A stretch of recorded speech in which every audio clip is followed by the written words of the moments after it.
Shalom dan puji Tuhan saudara atas kebaikan Tuhan kepada setiap kita, sehingga pada pagi Sabat ini kita boleh bangun dengan tubuh badan yang sehat, pikiran yang cergas dan semangat yang berkobar-kobar untuk memuji dan memuliakan Tuhan. Saudara, pagi ini mari kita mulai dengan doa. Tuhan, terima kasih karena Engkau begitu baik. Jaga kami sehingga pagi ini kami bangun dengan badan sehat, dan kami boleh bersama-sama mendengarkan firman Tuhan. Dalam nama Yesus kami berdoa. Amin. Saudara, pada pagi ini tajuk renungan kita ialah ucapan terima kasih harus praktikal. Mengapa saudara dan bagaimana kita boleh melakukannya? Firman Tuhan di dalam 2 Tawarik 20 ayat 26. Pada hari keempat mereka berkumpul di lembah pujian. Di sanalah mereka memuji Tuhan, dan itulah sebabnya orang menambahkan tempat itu lembah pujian hingga sekarang.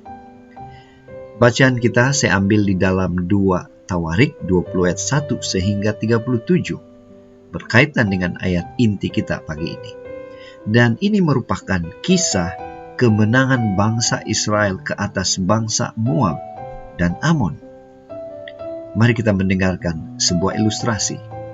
Seorang guru, Edward Kramer dari St. Louis, Missouri, Amerika Syarikat, mengajarkan sebuah prinsip sederhana tentang berterima kasih. Dia mengajar anak-anak muridnya untuk mencari kebaikan dari 3 orang yang mereka kenal. Orang itu mungkin guru, tukang kebun, postman, polis, pelayan, atau siapa sahaja yang membuatkan anak-anak itu bersyukur akan kehadiran orang tersebut. Kemudian dia mendorong anak-anak itu menulis surat untuk mengekspresikan rasa terima kasih mereka kepada orang tersebut. Mari kita kembali kepada bacaan kita. Mungkin menjadi pertanyaan, apa kaitan yang kita boleh pelajari dari cerita Alkitab ini dengan ilustrasi? Suatu kali Bani Moab dan Bani Amon bersatu melawan Raja Yosafat.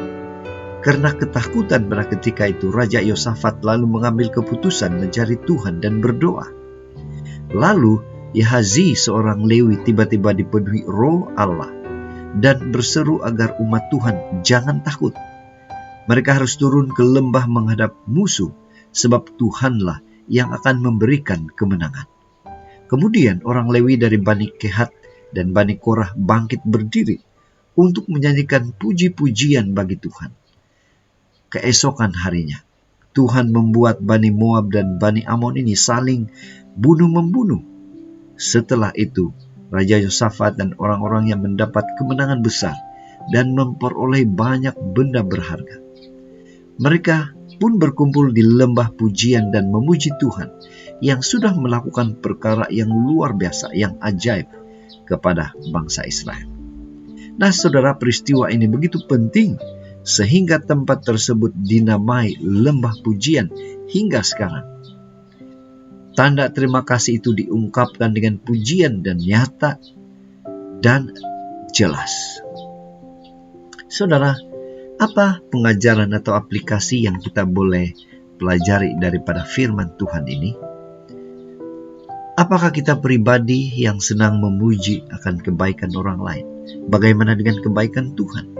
Sudahkah saudara pagi ini Anda sudah mengucapkan terima kasih kepada Tuhan? Ketika mendapat pertolongan atau merasakan kebaikan dari orang lain, kita biasanya berterima kasih secara nyata. Demikian pula kepada Tuhan. Kita patut memuji segala kebaikan, segala berkat dan pertolongan Tuhan secara nyata, bukan hanya di dalam hati.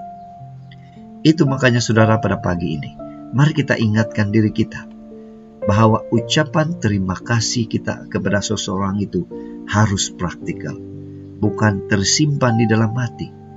Karena berterima kasih kepada seseorang tanpa mengungkapkannya secara praktikal, samalah artinya membungkus atau menyimpankan ucapan itu di dalam sampul tanpa memberikan kepada orang tersebut. Hanya sia-sia. Jadi saudara, doa dan harapan kita, Mari kita bersyukur, berterima kasih kepada Tuhan, karena Tuhan selalu akan memberikan kemampuan, kebijaksanaan untuk kita, supaya kita selalu boleh melakukan, boleh mengucapkan pujian terima kasih, bukan saja pada orang lain, terutamanya kepada Tuhan, Juru Selamat kita. Mari tetap setia, tetap semangat, tetap positif. Tuhan memberkati kita. Mari kita berdoa. Bapa Surgawi, terima kasih karena Engkau baik. Kami mau bersyukur, berterima kasih atas nafas hidup. Kami bersyukur karena Tuhanlah satu-satunya yang terbaik dalam hidup kami. Biarlah Tuhan selalu menjadi role model yang terbaik kepada setiap kami untuk mengungkapkan terima kasih kepada sesama. Dalam nama Yesus kami berdoa. Amin.